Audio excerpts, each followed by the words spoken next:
হে বাবা লোকনাথ, তুমি পূর্ণ ব্রহ্ম, বিরাজিছ ওঙ্কারে, সর্ববেদের প্রধান ওঙ্কার, যা পরিব্যাপ্ত সমস্ত শব্দের এবং আবির্ভূত বেদের সার রূপে। সেই ওঙ্কার স্বরূপ পরম পুরুষ লোকনাথ, আমাকে তুমি প্রজ্ঞা দ্বারা পরিতৃপ্ত করো। হে দেব, ব্রহ্মজ্ঞানের আধারে আমায় অমরত্ব প্রদান করো। আমার দেহ যেন উপযুক্ত হয় সুকর্মে, জিহ্বা যেন হয় অতিশয় মধুর ভাষী, কর্ণদ্বয় যেন শুনতে পাই তব কথা। তুমি ব্রহ্মের কোষ স্বরূপ বিরাজিত, কিন্তু প্রজ্ঞা দ্বারা আবৃত আছো। তুমি আমার শ্রবণলব্ধ জ্ঞান রক্ষা করো। হে বাবা, আমি অপরাধ করি দিন রাত, আমায় তুমি ক্ষমা করো।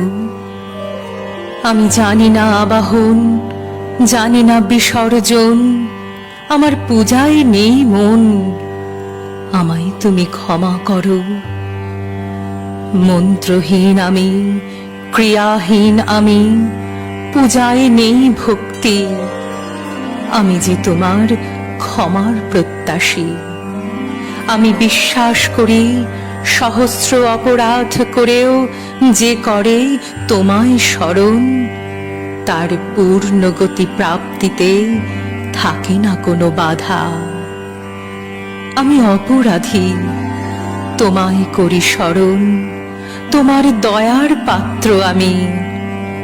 তোমার যেমন ইচ্ছে আমায় নিয়ে তাই করো, আমি সশ্রদ্ধ চিত্তে তা গ্রহণ করব। অজ্ঞানতায় ঘেরা এ মন যদি কোনো অন্যায় করে থাকে, তুমি ক্ষমা করো। হে সচ্চিদানন্দ পরমেশ্বর লোকনাথ, আমার প্রতি প্রসন্ন হও, ভালোবেসে আমার পূজা গ্রহণ করো তুমি।